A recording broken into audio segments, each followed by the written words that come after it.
I think it might be beginning, but I don't think we're very far along because I don't think they have yet begun to fight. I mean, they are going to be tenacious. Look at what they've done with the lawsuits under the Freedom of Information Act. They are resisting. They're fighting it. Those court cases are going to go on for years. They're going to fight this. They're going to resist and argue about turning over records. So it's not going to be real easy. I think what will happen when you have a dramatic change will be when the dollar quits working. I just think they're going to fight us tooth and nail, and it's going to be very, very difficult. They'll find the ways to further imprison people who demand that they use silver and gold.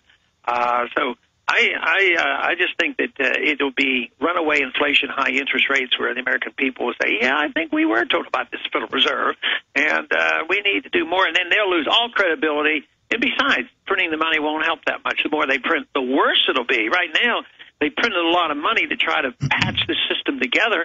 And in some ways, they have patched it together, but they dumped all the bad assets on the taxpayer. You can't have a wealthy country by doing that. That has to have bad results. But when the dollar collapses, there's nowhere else to go. Congressman, I don't even pretend to know what's best to suggest you do tomorrow in these hearings, but I know you're a very polite, focused, intelligent, scholarly person. I would just encourage you to call them out and to be as aggressive as possible because that more firmly cements you as the leader. And I think you're the man for the job against these people. And I would also hope that you would entertain, and perhaps I would ask now what your opinion is of this, to bring up the conflict of interest issue, that you have this revolving door between Goldman Sachs and J.P. Morgan Chase and the governors of the private Fed like Geithner, Paulson, Bernanke, the campaign contributions to both parties. Of course, Barack Obama getting 4 times the Goldman Sachs money, almost 5 times that John McCain got. I really think if you just discredit them out of the gates, that's the one thing that I've noticed in these hearings, and I've watched scores of them. I know you've been in scores of them. I watch them at night when I get home. I record it, hours of it, and that's seems to be the cross or the holy water to the vampires, just to call these people out, that they're the ones that changed the regulations, they're the ones that created the derivatives, they're the ones that are a revolving door in their robbing the bank. Well, there'll be a limit to how much of that I can do because I'll have a 5-minute opening statement and 5 minutes to quiz the individuals. But they're not sending the people that would that you could really hit on those questions. They're sending the general counsel. Now, he's going to be a legal guy. He's going to explain the law and that sort of thing. They're going to hide behind the technicalities of the law.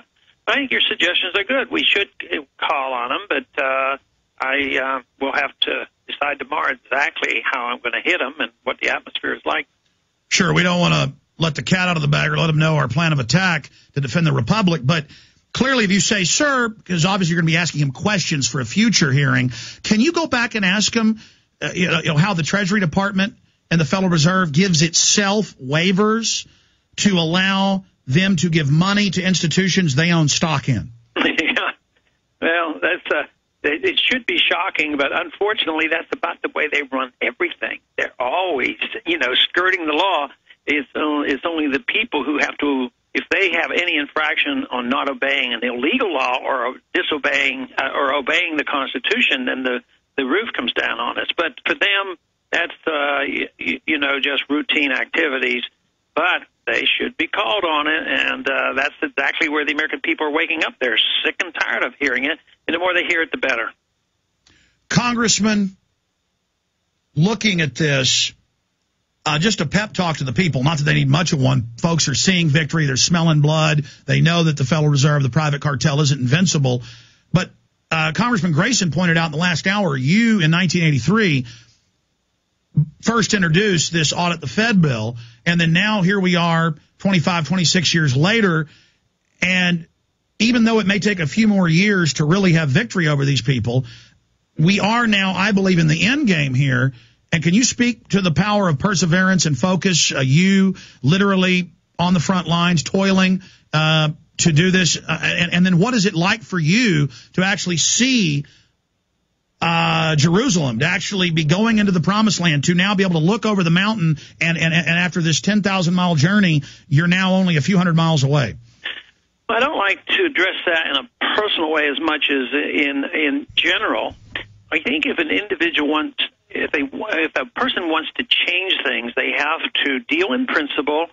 They have to have an ability to state it clearly, and they have to persevere. Perseverance, I think, is very, very important, but you have to have truth on your side, and eventually you do win. Actually, I did not believe we would get this far. I did not believe that the campaign that we ran last year would get very far. So it was much more encouraging to me to realize that there were a lot of people. I believed when I came to Congress, matter of fact, when I ran, I never thought I was even coming to Congress. When I came, I thought, well, my role and responsibility is to try to leave a record saying, you know, what would it be like if you had somebody that took the oath of office very seriously? How would that person vote? Realizing, you know, what I was up against, because I realized and I would use the term, you can't really run against Santa Claus, that you're not going to get reelected. So I was surprised I got elected, surprised I got reelected, but pleasantly surprised to find out that this attitude of perseverance and standing for principle, you know, really can bring about, you know, good results. So I'm pleased with it, but it's the power of the ideas more than my personal abilities, quite frankly. Well, sir, I appreciate your humbleness. I'm not here trying to lavish praise on you for praise's sake. I think as a model or an example of perseverance, you are the standard. You're the blood of courage. And I want you to know that, I want you to know I have 3 children, just like you have a lot of children and grandchildren. And I care about them. And I know that we're going to be a third world hell if you're not successful, if I'm not successful. And I just really do admire you. And I know for everybody out there, we want to thank you for all you've done. Well, thank you very much. I appreciate that. And evidently our numbers are much bigger than any of us knows. You know the story about the remnant. Nobody can count the remnant. Nobody knows where they are, but they're out there. And I think we each and every one of them are looking for each other, and it's just great to find allies. I always tell people with my crowds, I said, you know, I don't know what tomorrow will bring, and I don't have, I don't have over expectations. But in the meantime, we ought to have an enjoyment of associating with like-minded people and having these goals and ideals, because at least we can say that we made the effort and we communicated. But fortunately for us today, we have seen some fruits of our labor. Can you imagine fighting this battle in 1939 or sometime back then when the New Deal was in and then the world empire was really starting the militarism of the world? I would have thought back in 1938 and 39 in the Roosevelt era, it must have been pretty humbling for those who were trying to hold these principles together.